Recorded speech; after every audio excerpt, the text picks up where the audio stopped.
family, welcome back to Life with the Villamores channel. What are we doing today? We are going to grind some boneless chuck roast today. I have never done this. Kirsten got me this Cabela's Deluxe meat grinder for Christmas and I'm excited to try it out. We're going to make some hamburger today. I have the boneless chuck roast in the freezer right now along with all the metal parts. During a lot of research, figured out you want to keep everything nice and chilled and cold. So what I'm going to do now is go get the metal parts out of the freezer and we'll put this together and we'll be back in just a second. Okay, so we're back. Got all the pieces parts out of the freezer. This is what it looks like taken apart. These are your grinding plates. This is what you start out with. That is the thicker cut. That's an 8mm grinding plate. This one is a 4.5mm grinding plate for your final cut.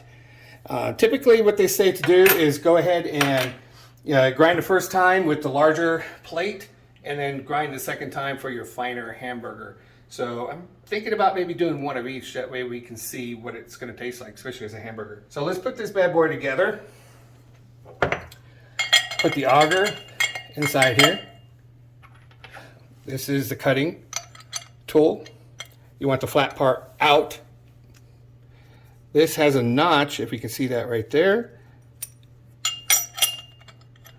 with the notch right there, and then we screw it all together.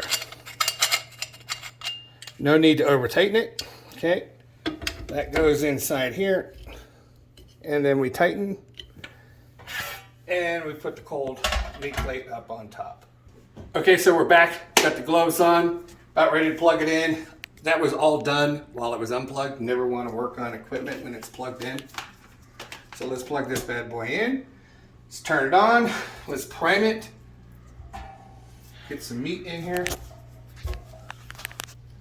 And we'll turn that bad boy on.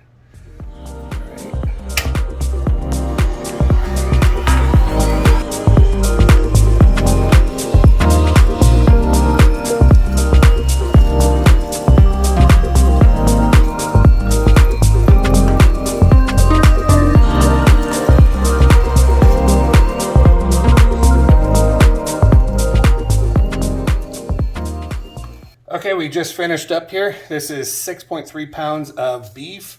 It's going to be great, especially freezing our own stuff for future years.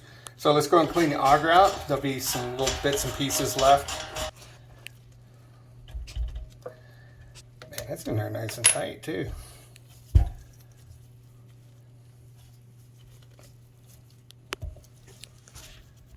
All right, so I'm going to set aside just probably enough for one patty and maybe two patties. That way we can try that to see how coarse patties are versus the fine. So let me set that aside. Okay, so I transferred the hamburger back to this bowl. Definitely unplug. Let's put the fine one in right there like that. There we go.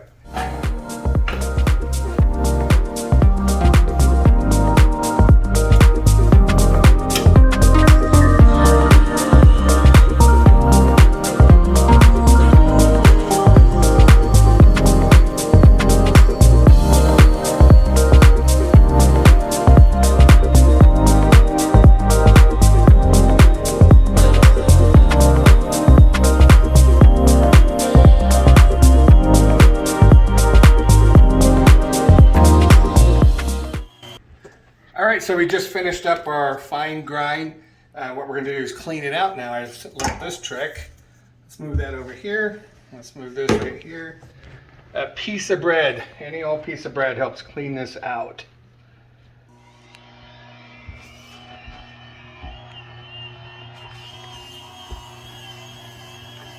This helps clean out some of that fat.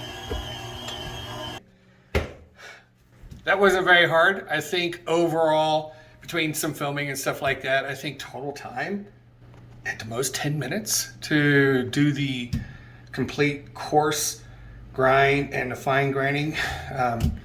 Maybe not even that. Quite easy. And we're gonna barbecue some hamburgers here in a minute. So thank you for watching. We'll show you what the hamburgers look like here in a few minutes. Peace. Here you can clearly see the difference between the grinds. One on the top obviously is a coarser grind at the 8mm grinder, and the bottom one is the 4.5. You can really see much more meatier, chunkier consistency there versus the finer normal hamburger that we all get in a store. Excited to see how do taste tests on both of these. Okay, so we're out here on the Weber. Let's put these on here.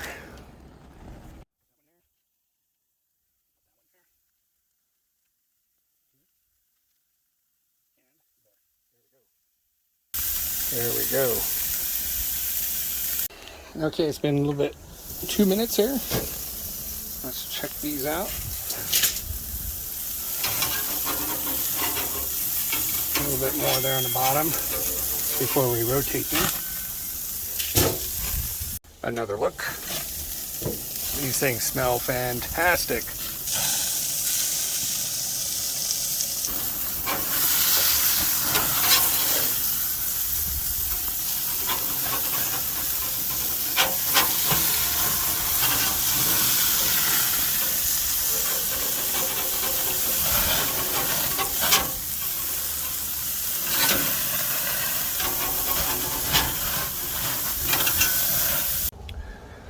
Okay, so we have toasted our buns, added cheese to the hamburgers. They look really good.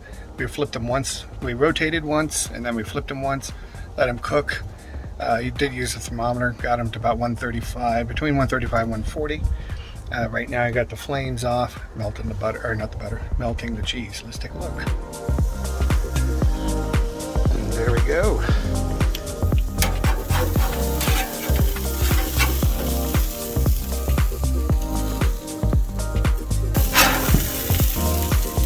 Cheese helps keep it together, doesn't it? All right, there we go.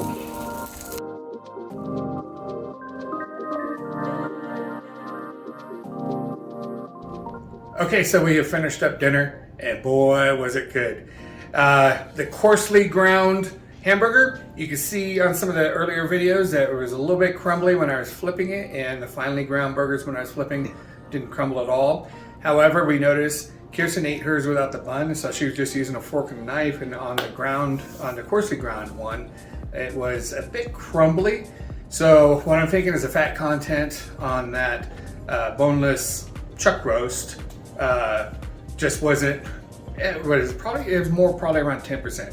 It probably needs to be around 20, between 20 and 30 is what I've seen online, that you get a really nice juicy.